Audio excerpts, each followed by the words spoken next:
Welcome to Arfa TV news. 13,080 రూపాయల వంటి తక్కువ వేతనంతో ఒక్క సామాన్య వ్యక్తి ఈ రోజులో బ్రతకగలడా? స్పష్టంగా లేరు. 2025 లాంటి రోజుల్లో అతి కనీస జీవన అవసరాలు, అద్దె, ఆహారం, విద్యుత్, పిల్లల విద్య, ఆరోగ్యం ఇవన్నీ కలిపి రోజుకు 13,080 కాదు, నెలకు అయినా సరిపోవడం అసంభవం. సిఐటియు ప్రశ్నలు ప్రభుత్వాన్ని ఎందుకు ఉద్దేశించి ఉంటాయి? సిఐటియు కార్మికుల హక్కుల కోసం పోరాడే ప్రధాన ట్రేడ్ యూనియన్. దీనిలో ముఖ్యంగా శ్రమజీవులు, కూలీల జీవన ప్రమాణాల మెరుగుదల కోసం ప్రభుత్వానికి డిమాండ్లు చేస్తుంటారు. ఈ సందర్భంలో సిఐటియు ఈ విధంగా ప్రభుత్వాన్ని ప్రశ్నించవచ్చు. రూపాయలు 13,080తో ఎవరు బతకగలరు? ఇది మానవత్వం విరుద్ధమైన కనీస వేతనం. జీవన ఖర్చులు పెరిగినా వేతనాలు పెరగడం లేదేంటి?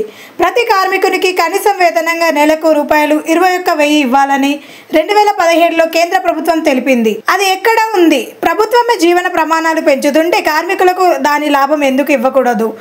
13,800 లాంటి తక్కువ వేతనంతో ఏ ఒక్క కార్మికుడైనా గౌరవంగా బ్రతకడం అసాధ్యం.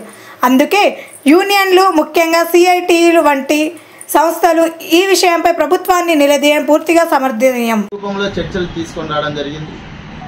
మేము ఒకటే అడుగుతున్నాం ఈ రాష్ట్ర ప్రభుత్వాన్ని, మేము ఇదే వేతనంతో మీరు బతుకుతారా? కూటమి ప్రభుత్వాన్ని ఇదే వేతనం ఎలా బతుకుతారు వాళ్ళకు? అంటే మీకు క్వార్టర్స్ ఫ్రీ అవుతాయి, పేపర్ బిల్లు వస్తుంది, పాలు బిల్లు వస్తుంది, మీకు సంబంధించిన డీజిల్ ఫ్రీగా ఉంటుంది. మేము ఏది లేకుండా ప్రజలకు సేవ చేసేవాళ్ళు, ఇంజనీర్ సెక్షన్లో పనిచేసేవాళ్ళు 13,000 రూపాయలు, 87 రూపాయలు ఎట్ట బతుకుతారని మేము సిఐటిగా తెలియజేస్తాం.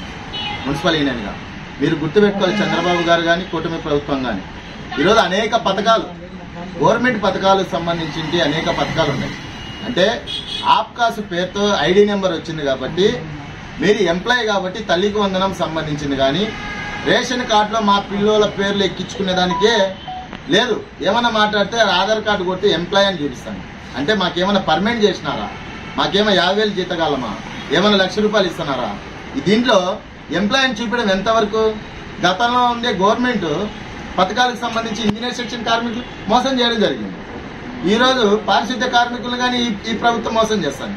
అంటే విభజించే రూపంలో ఈరోజు వ్యక్తులకు సంబంధించి వ్యక్తులు మారినా కానీ విధానాలన్నీ ఒకటే తేవడం జరిగింది. ఈరోజు నిత్యావసర సరుకులు ఎట్లున్నాయి?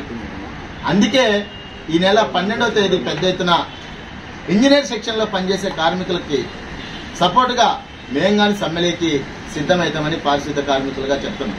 ఈరోజు మొత్తం దేశవ్యాప్తంగా సమ్మె జరుగుతుంది. దేనికి జరుగుతుంది సమ్మె?